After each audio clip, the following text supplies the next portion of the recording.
Hello there and welcome to today's edition of Business 24 here on iBrandTV. I'm Michael Nath. Now, the banking industry and Nigeria's economic growth, that's the topic we're going to look at today. And now let's look at the business dynamics, particularly from Nigerian perspective. Now, to look at issues with us today is a financial industry player and analyst. In fact, he is a social and business analyst, the person of Dapo Daramola. You're welcome to Business 24. Thank you very much. It's a privilege to be here. You're welcome. Thank you. Now, to start with, let's look at a few business, economy, and finance-related headlines in today's papers. We're starting off this way.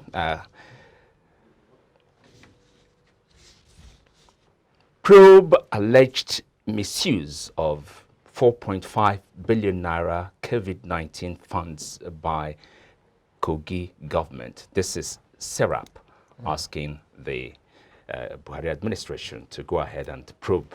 So what do you have to say there? Well, it's first and foremost, you need to understand why SERAP is taking this decision or going this route. First, you know, Kogi State had never believed that there's anything COVID like ever COVID, existed, that COVID ever existed. So if you never believed such thing existed, and then you shouldn't even morally, you shouldn't be involved in even receiving anything in that regard to treat anybody, because it just shows that you have nothing like that within your domain, and there's no treatment or there's no issue that required you to spend that kind of money that's been expended or passed to you. So it's just, we're talking corporate governance here. It's just people being accountable. You know, SERAP had always been the forefront of ensuring that there's accountability in everything we do, and Kogi State is not an exception.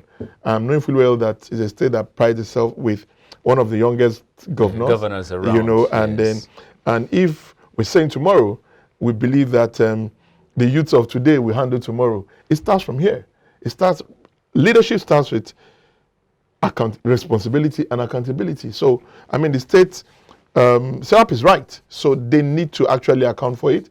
We want to know how many isolation centers were built, how many trauma centers were built, who are the people, these ventilators, were there any ventilators? In fact, if you don't believe so, we can't say anything like that. But if you took that money, courtesy and corporate governance and demands that you make account of what, maybe it came and they didn't report it. You understand? Yeah. Or maybe there are similar instances where they gave patients or those that were affected bailout to sort themselves. But we've not heard of it in any of our dailies or news. Okay. So I think SERAP is right. Now, SERAP being right is just a usual thing that goes on in Nigeria. Oh, yeah. When there is a case of corruption, SERAP will always be there, and similar bodies like SERAP will come asking for probe and things like that. But at the end of the day, nothing is done. It's swept under the carpet. Wouldn't you think such will be the fate of what we have at hand here? Well, you know, our democracy is evolving. Okay. And the issue with government or governance is evolving too. Because under a democratic setting, you cannot. The governor has some level of immunity. That's first. Yes. Then secondly, there are organs within government that is saddled with responsibility of handling things like this. So such organs should come out and say, okay, the Commissioner for Finance or the Commissioner for Health should be able to come out and say, give account for this. But like you said, the best SERAP can do is to go to court. You know, they can't force their request or what they want. You can't do it in any other way. At best, or maybe at worst, if I can use that word here, is for the House of Assembly to say, okay, we want to take this up. But when the House and the executives are working together, they have good harmonious relationship, and they're from the same party, it might be a bit difficult. You know, it's okay. Thank you very much. Now we move on. 2020 financial year, Zenith Bank GTB. That's GT Bank, Yeah. UBA, 8 others cross 50 trillion naira in total assets. Well, I think that too is expected. Expected in the sense that, you know, from April last year when the pandemic really hit us, Yeah. after we had the first novel, was it novel? Do we call it novel? What's that now? The first case, the case of the guy that came from France or somewhere, the visitor that came into, I don't want to mention the brand, the company. Okay. And we had that, he went to somewhere in Ogun State, in an Okay. hotel. All right. And, you know, that was when the COVID thing started, you know, and Oh, okay. yeah, Okay. you remember? Yeah. So from that point, Yes. and from when we had the lockdown, you notice that we had so much money moving within the financial industry. People were at home, a lot of transfers were being made, and you can imagine the quantum of transactions that held at that point in time. Now, when those transactions are done, it comes with a cost to you, but it's an asset to the bank.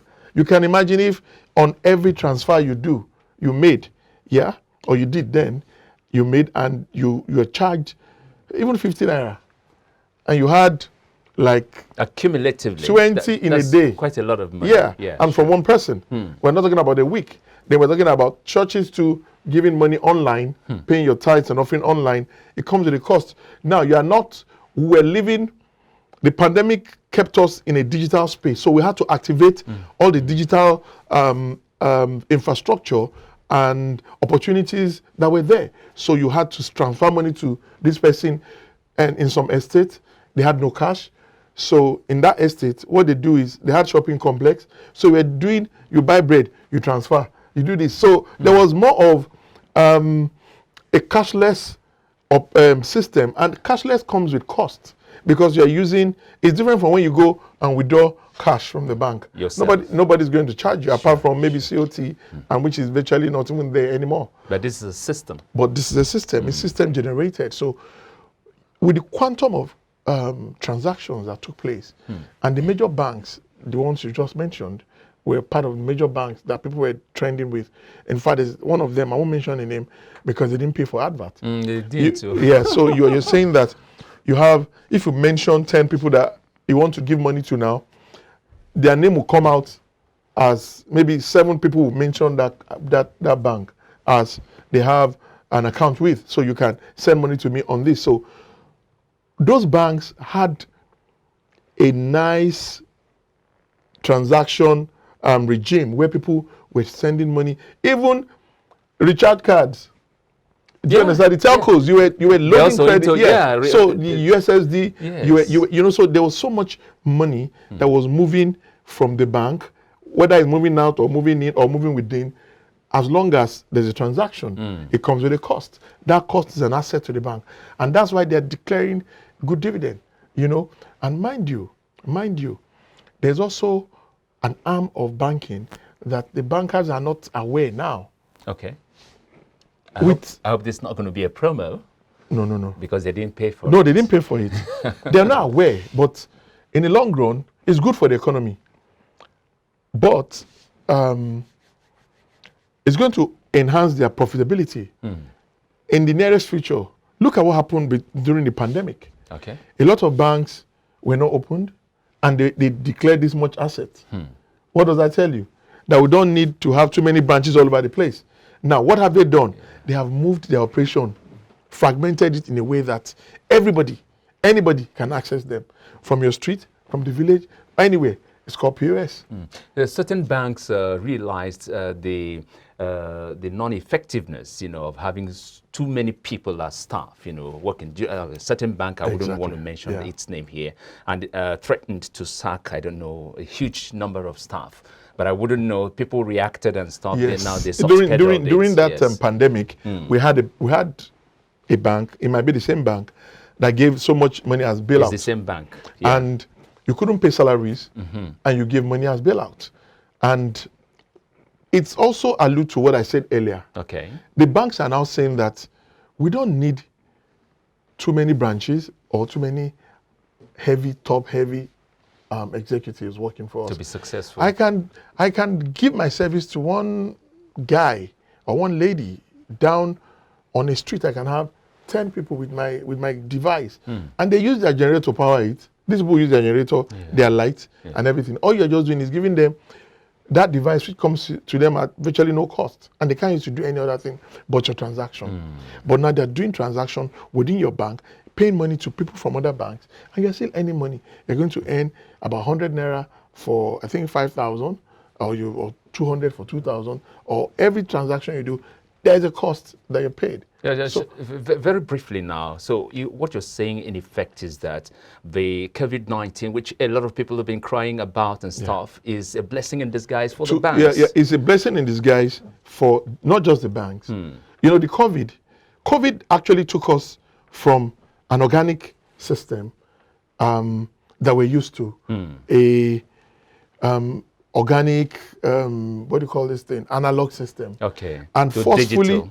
Took us to the digital space. Yeah. We're not prepared for it. We were not prepared, but it took us there, and we had to navigate with such level of alertness, of speed, to adopt to that to that area.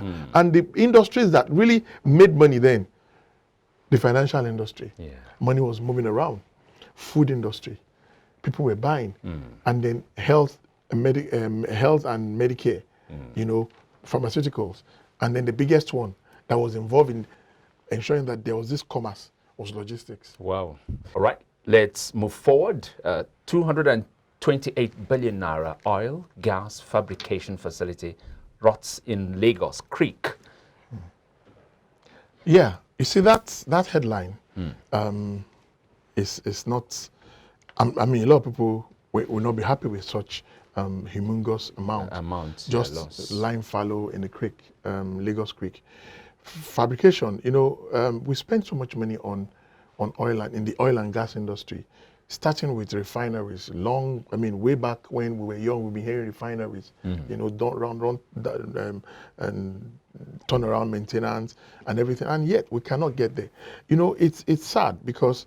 Wouldn't you think this as a result of corruption? Well, most things that we have here. You see, corruption is a dangerous virus that affects everything we do. You know, our economy, our lifestyle, our health sector, our education sector. It's a major pandemic. It's even worse than COVID-19. You know, because it eats everything we worked for as a country. You can imagine that kind of money just sitting down in a place and is not utilized. You know, I mean, that alone is enough to benefit our human capital. Universities have been on strike for a while now. The roads are not good. I mean, and that's why people can have the audacity to stop people on the road in the name of headsmen and all that, banditry. You know, there's so much. When you look at the genesis of all these vices, it's corruption. And this alludes to the fact that somebody should be questioned. How did you get that kind of money? Why should such an asset remain in the creek and is rotting away? I mean, that's money. If you give that money to a West African country, it's enough for their budget. Yes, you know, is budget. That is true. Yeah. So, but I mean, because it's oil, they believe oil is there. Fala, we should just spend. It won't end. Someday, somebody will find an alternative to oil. Thank you very much. Now, we're going to take the very last question here, and that's controversy trails release of 22 billion naira bailout to aviation industry. You know, that aviation industry is a capital project. It is. It's a capital-intensive venture. Now, you see the way the aviation industry operates. When you have an airline, an aircraft, just one, it will cost you everything to acquire one aircraft. And when you acquire an aircraft, it costs money to maintain it. Now, because we are signed into international ICAO, Civil Aviation Authority. I mean, they are the ones controlling aviation business all over the world. So you just don't see aircraft fly free for all. I have the sky and I can fly. At least I'm not on anybody's lane. No. There's a body that builds every country. For every aircraft that goes on air, there's a body that builds them, and they charge you. And that's why you remember there was a time there were private airlines in Nigeria, and they said they've not been paying their the fine for using the airspace. Of course, we have NAMA. We also have we have ICAO, we have NCAA, Nigerian Civil Aviation Authority. Yes. Now ICAO will liaise with NCAA and FEMA. I mean, sorry, what do you call this? Our own FAN. FAN, okay. Yes. FAAN. FAN. Yeah. So all these organizations, they liaise with this with ICAO. You understand? Which is the International Civil Aviation Authority. I mean, body that oversees global the way this business is done. And I can tell you that when you park an aircraft, it costs money. When you are not using it, it costs money. To maintain it is very expensive. Wow. So you can imagine an aircraft that costs so much and has not traveled during the COVID pandemic. Nobody was traveling, and you packed it, and you're paying heavily to pilots. So what happened? What the COVID had done is 3 things happened. There was mass retrenchment. Some were told to temporarily go home. They will call them when things improve. Get better. And then, because they're professionals, it depends on the kind of contract you have with them. You know, some brought in foreigners, some have, they have airline here. I can't remember what they call it. They call it wet lease and dry lease. Okay. Now, wet lease and dry lease, one gives you an aircraft and gives you, the wet lease gives you crew to work with you, while the other one will give you an aircraft and you use your crew. Okay, so there are major airlines in Nigeria that have arrangements with foreign aviation providers, the business. So some give you airlines on lease and give you people to work with you on that airline. So you have dry lease, you have wet lease and all that. But those arrangements comes with money, comes with cost. And since you didn't make any revenue at that point in time, you can imagine from, I think it was May till around December, thereabout. I mean, these guys were not working. So what it meant to airline is, because they didn't have enough money to show up to absorb their overhead expense. So they had to resort to either firing people, reduction of salary, or letting people go on temporary, going home for now, and when things improve, it comes with a pay. That's for the local engagement, that commitment they had. But when they have with the international organization that provides such services for them, I mean, for them it's a business. The best they'll give is a discount. So what happens to all the backlog? So, I mean, it's okay if government gives them bailout. People will always, even if they give a dead man, life in Nigeria, people will complain. Do you understand? So that industry is an industry that helps develop our ability to improve the economy from the FDI perspective, foreign direct investment. Whoever wants to invest money in Nigeria, I mean from the diaspora, they have to come here to see. And also tourism, you understand? So that's a vehicle that helps to build a tourism industry and a foreign direct investment. So if government is giving them a bailout, I think is what is. Mind you, I won't call the airline. There was a particular airline that stood out to bail Nigerians out when we had issues with xenophobic Africa and all that, and had to bring them, even during the COVID, where they abandoned Nigerians and everybody was just picking their citizens. I mean, we had this airline coming to show that, look, we're truly Nigerians, they're for us and they're by us.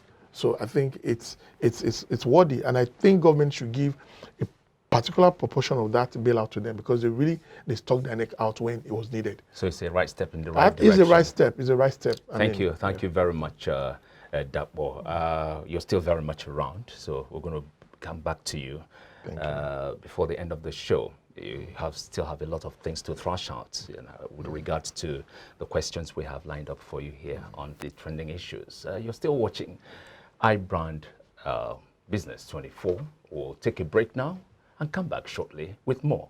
Don't go away.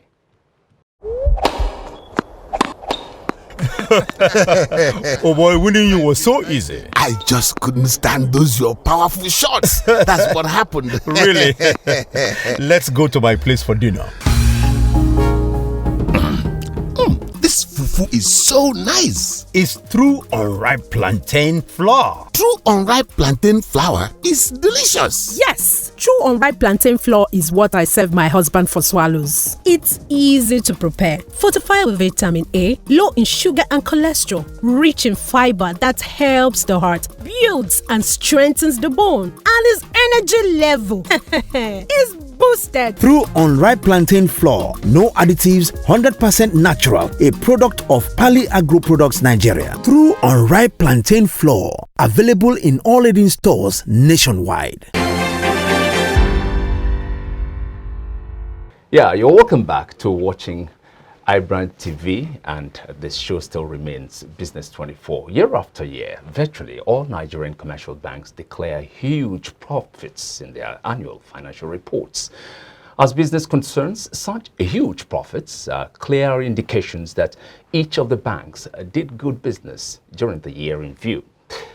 And as financial institutions, it will be expected that with such huge profits, the banks had provided huge facilities financing large-scale ventures in the real sector of the economy, consisting of infrastructure production and service industries. However, taking the last 10 years as a timeline, Nigeria's economy, in view of the hardship that businesses from small through medium to the large scale go through to get by, particularly in the real estate, it raises the question that what business do Nigerian banks actually do to declare such huge profits year in, year out? It would be recalled a former governor of the Central Bank of Nigeria, that's talking about the dethroned Emir of Kano, Malam Sanusi Lamido Sanusi, once compared Nigerian banks to gambling houses, where all they do is just promo after promo. According to an industry observer, unlike other economies, even in the Western world, where banks recorded significant decline in profit in the first half of 2020, as some of the profits of 13 banks listed on the Nigerian Stock Exchange revealed that there was an increase in gross earnings by plus 4.18% and a mild decline in profit before tax by minus 1.47%. Meanwhile, as sourced from nairametrics.com, Nigerian banks' total assets and liabilities as at the end of October 2019 stood at 41.42 trillion naira, according to Central Bank of Nigeria, Nigeria's apex bank. This information, according to nairametrics.com, was on page 9 of the CBN Economic Report for November 2019, and the figure was indicative of 4.6% increase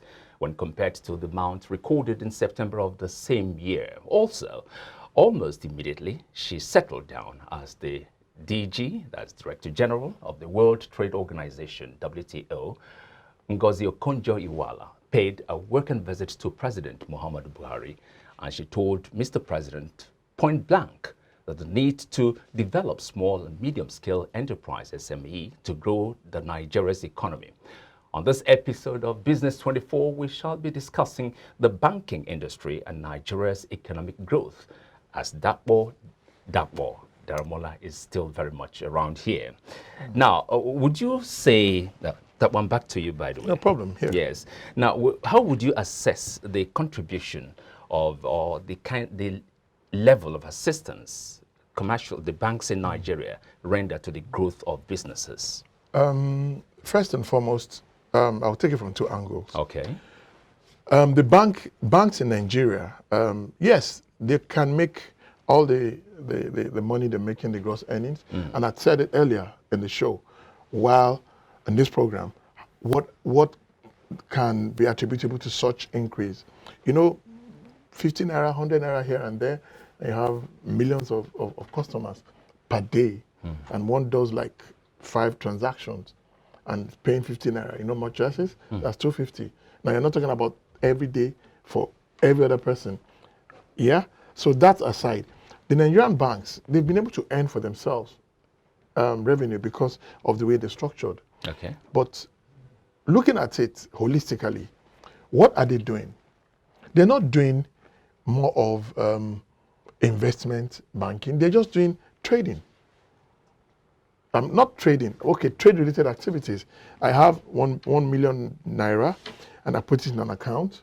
I open an account, and I tell you, my mandate is when I sign like this, and if it's a corporation or incorporated company, when any two of these signatories sign, let them pay. Now, when you're saying that you're giving us so much money, you're making so much money, we're making so much earnings, and then the real sector is suffering. You know, mind you, SMEs is what made the Asian tigers to thrive. You have people here, people there contributing to the GDP. You don't have big corporation. At one stage, I mean, and I'm sure you're in that generation that when we're going to university, we're meant to read courses that will make us make first class and work in one big oil company, one multinational, one, I'm careful not to mention names, you know, or corporations, just to earn salary. Yeah, we're not prepared to go into entrepreneurship. Okay. And if you notice, the banks are just feeding fat from successful businesses that have cash flow. And once they give them the cash flow and say, look, I'm expecting that I would deposit 1 trillion, my transaction will be up to 1 trillion in a year. And they've told you how they're going to make it based on their cash flow.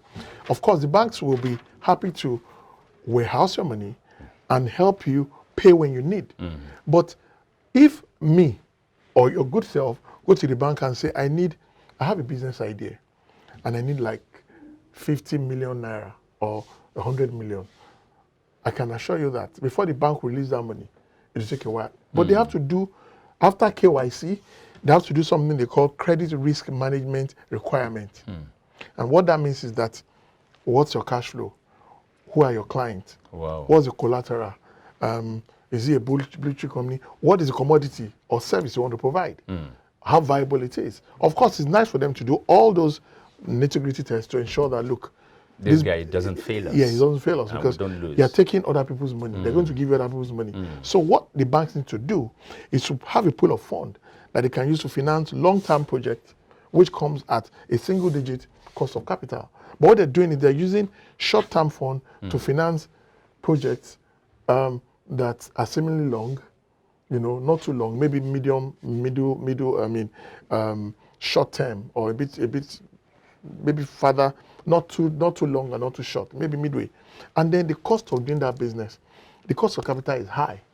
Now, have you studied in the past or in the recent past that even to place money in the banks, the interest they give you is so low? Nothing to write home about. But when you take loan, you pay to your nose.